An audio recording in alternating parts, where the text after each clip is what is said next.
Today's topic is the Tao or the Tao of Freedom. And what I find interesting is when CSL comes up with their themes for the year, they actually do it this time of the year. So a year ago, they were doing that. And they came up with the month of July being unchanged spirituality, unchanged spirituality.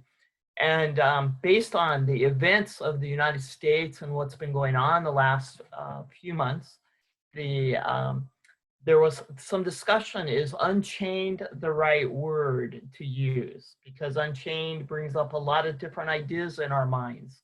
And then somebody came up with the idea of untethered. The bottom line is, what do we have to release? And I'm going to say in ourselves, what do we have to release in ourselves to move ourselves into freedom? So as we begin, is anybody familiar with the ancient Egyptian calendar? No. So good. Now I can tell stories. Yesterday was considered in the ancient Egyptian calendar a day without time. So the day didn't count because the way the Egyptian calendar runs is at 13 months.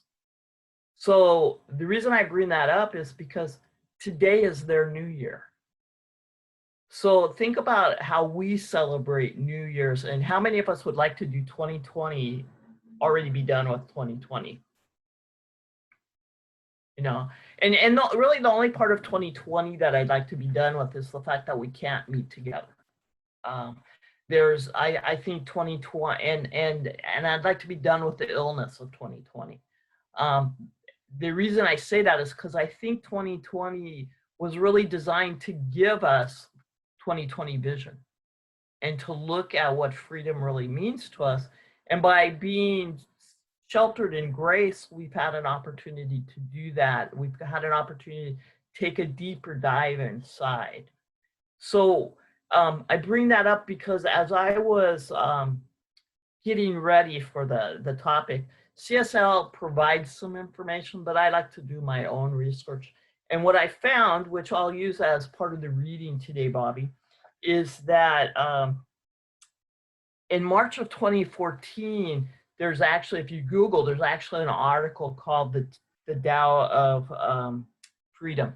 And I'm just going to read a couple of paragraphs to set the stage to what I want to discuss.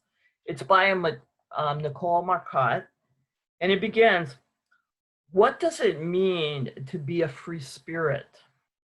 Standing inside of the dark space where our light shines brightest, because it's there that we either find our light or we perish. We kick and we scream, we hold our breath, we resist. We hold on to our shadows. We keep telling our dark shadow story. It reminds us of the beautiful contrast in existing. Our shadow needs light to exist also. So we should say, just be. They say you are a human being and not a human doing. What does that really mean? As I explore my being, I uncover layers of myself that I need to let go of. You are a child of the universe.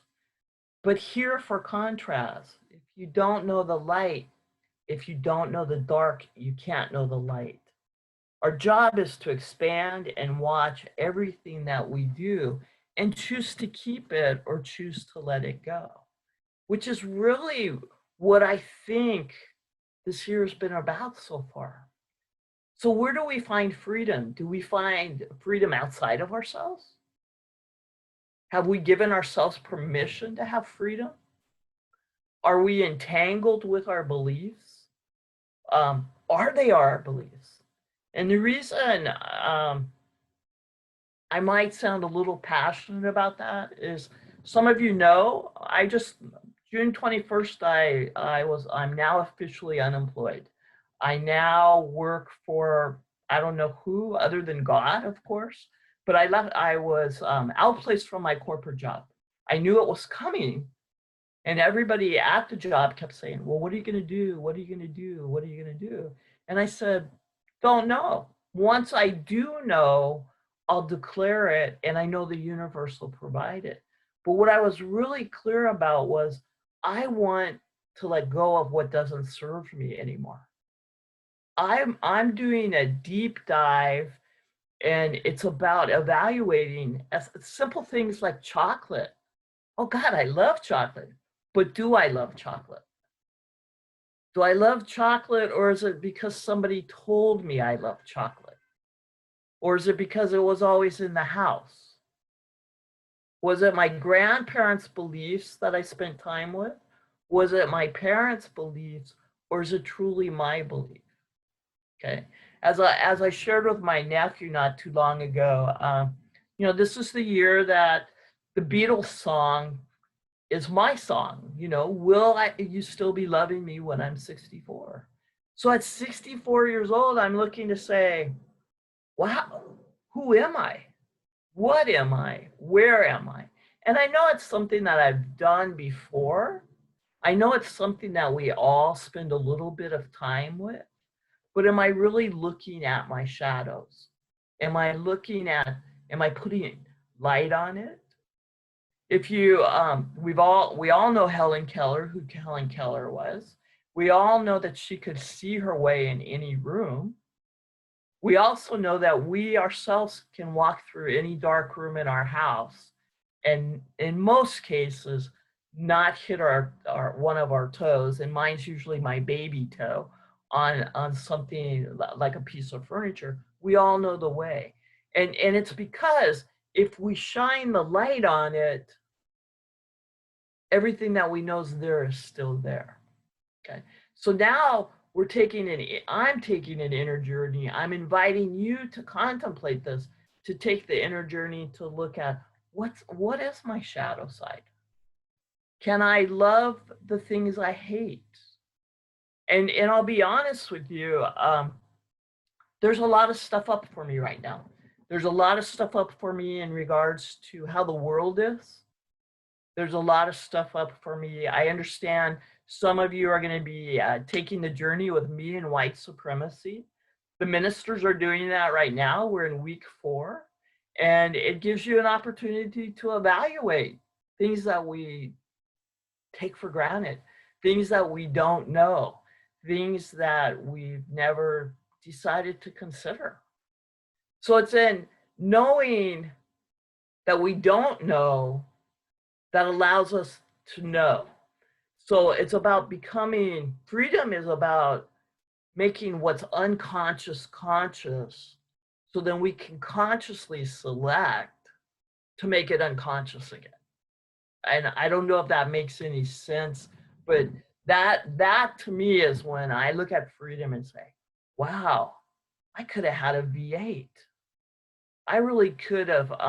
I was taking a class with Dr. Kathy Ann Lewis.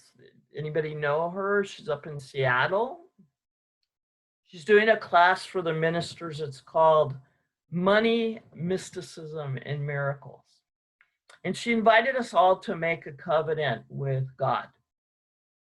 That God, we all say God provides for me, but have we really given God direction on how to do that? Have we said, okay, God, this is what I'm going to do. This is what you're going to do. And the truth is, Kathy knows how to manifest. Okay. And she knows how to declare her word. We all know how to manifest, but are we coming from that place of just like really turning it over to God, which is kind of what the Tao teaches, is that the absolute. God's going to take care of it.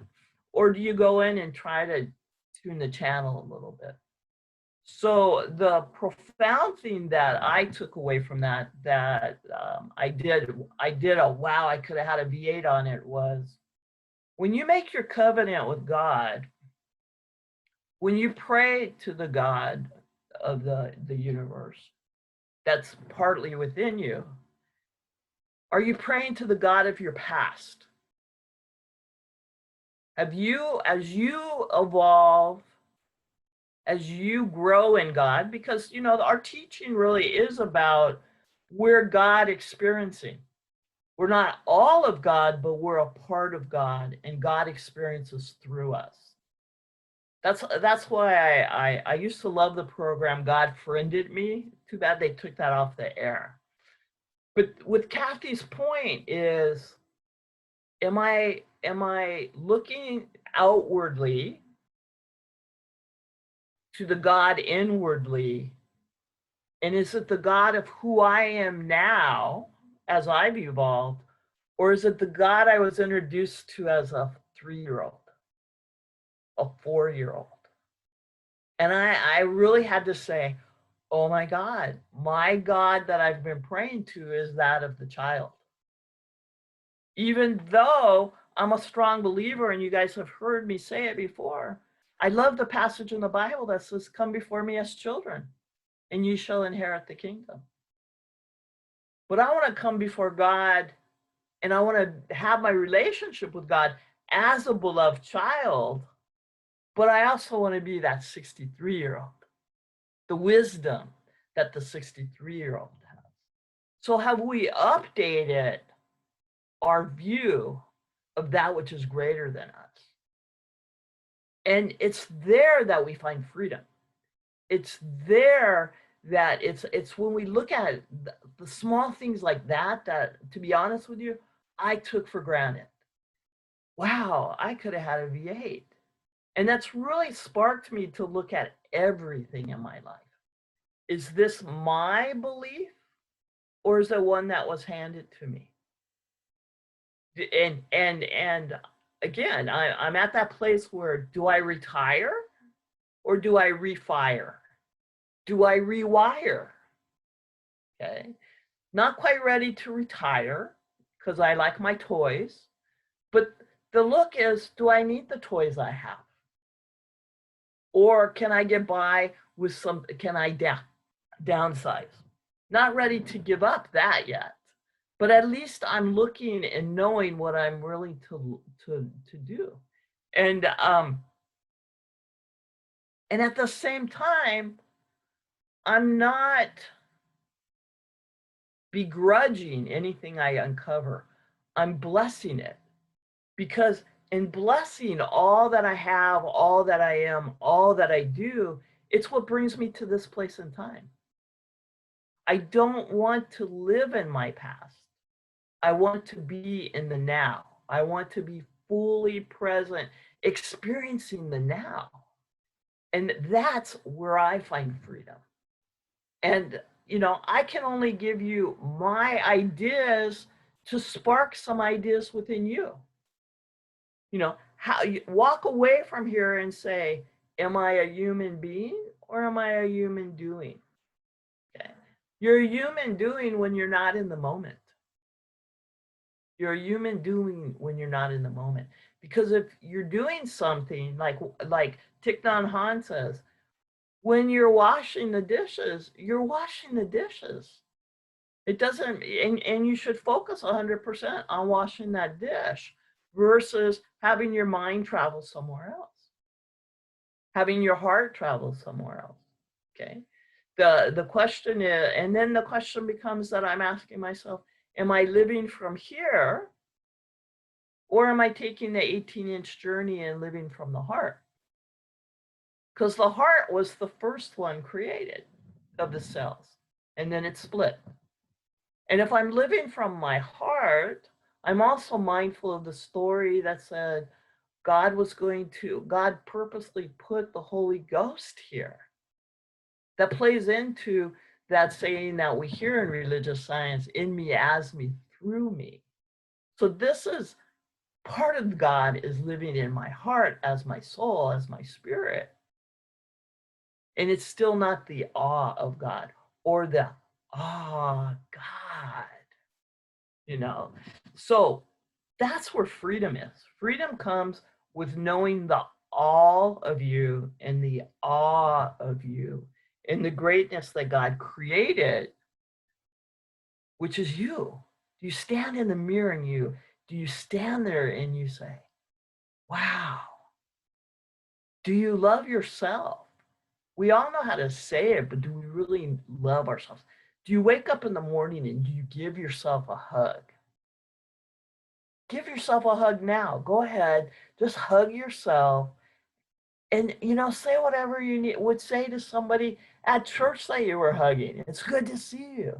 Say whatever you would say to your child, to your grandchild. This is what we get to do every day as we jump out of bed, leap out of bed.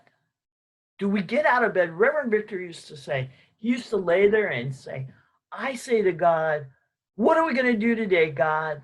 That's fun. Do you make your first intention right there when you get out of bed, before you even get out of bed? What are we going to do today? That's fun. Where I get to be the awe of me. Many of us are out walking now. My dogs and I are loving it. Actually, my dogs are saying, do we have to go again? Because we get up and walk about every 90 minutes. Okay. We go for a 30-minute walk. Sorry about that. We go for a 30-minute walk. And the good news is I'm doing that because I'm also doing a virtual walk of the Camino de Santiago, a place I've always wanted to go. By the way, if you want to try that, go check out Virtual Missions. They've got walks all around the world. And what's really beautiful, I get to be there without being there. Okay, my steps count toward the miles. If you're not familiar with Camino de Santiago, it's a 500-mile walk. It's a spiritual walk. And yet what's beautiful about the mission is you log your steps and you actually get to see where you are.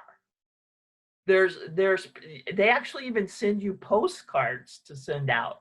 So like we were at the running of the bulls in Paloma. It happened to just arrive that day as they ran the bulls. And it's like, I still want to do the walk. I still will do the walk, but this gives me some inspiration. So I get to be there. And that's what it's really about. Because do we create from our past or do we create from our future? And when we hold on to our past, we can't always have our future because the past will pull us back. Okay. Like sometimes, I don't know about you, but sometimes I hear my mom's voice. You can't do that. I hear my grandfather saying, you can do that. I hear my grandmother saying, I'm a little scared for you. But I have to remember those voices are coming from their time of life. They're not coming from my time of life. They're not coming from 2020. They're not coming from 2020 vision. I think I shared the last time I was with you about how the 20s in any decade is about spiritual awakening. It's about consciousness rising. In the 1820s, we had the Alcotts, we had the Emersons, we had the Thoreaus. In the 1920s, we had the Yogas, we had the Fillmores, we had the Ernest Holmes. Who are we? Who are we and what are we doing with our consciousness rising? And the best thing that we can do is elevate ourselves. Because the whole world resides right inside of me, right inside of each of you. So where do I say freedom is? It's in the absolute within me, the absolute in the universe. And with that, I'll just kind of step back out of this in prayer. So what I'd like you to do is join me in prayer and take a collective breath in. And as you take that breath in, together we breathe in and we let it fill us to the bottom of our souls, the bottom of our feet. And then we breathe into the universe and pretend that a white mist is coming out of you. Breathing into the universe. Take a deep breath in again. And we breathe out through our mouth the white mist. And one more breath together. Breathing in the triune nature of God in me as me, through me. And we exhale that white mist.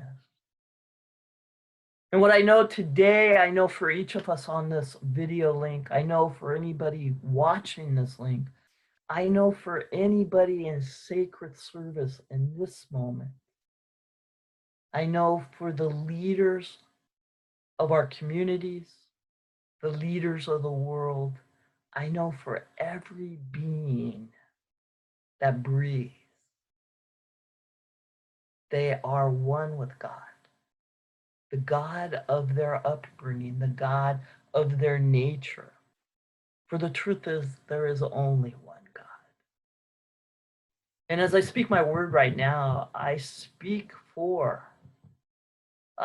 a prayer of knowingness of the blessing of this thing called COVID. The blessing of this thing called COVID to remind each and every one of us what's important. Life itself. I pray for the souls that paid the price to give us this lesson. I pray for the leaders of the Black Lives Matters. Because the truth is, what's done to the least of us is done to all of us. And their life matters. I pray for the letting go of the shadows within us so that we can have the ahas. Or as Emma Curtis Hopkins so elegantly taught us, I pray that we pray at noon where there are no shadows, that we stand in the absolute truth of our being, the God of all, the good of all, is here and now, ever present. I pray for the consciousness rising of freedom, freedom in ourselves, allowing us to just be, freedom in the knowingness of God, freedom in the aliveness. I pray that our leaders make decisions for the highest good, the greatest good of all people that they represent, all people of the world. I pray for our individual selves. I pray for the communities to know abundance. Abundance in all affairs, abundance in nature, abundance in loving relationship, abundance in the form of money, whatever that looks like to you, abundance in family and friends, abundance in time, all which lead to freedom, freedom of the absolute. And it's in the knowingness of the truth of God, the knowingness of the power of the word, the knowingness that all thoughts, all words are prayers. I take myself to praying, being a person that prays without ceasing. I know my thoughts are prayers. I know my words are prayers. I know there's freedom in that knowingness. It's with a grateful heart. It's with a loving heart. It's stepping into God's grace that I know this is true. And I give thanks. And if this be your truth, I ask you to join me by saying amen. So it is. Thank you.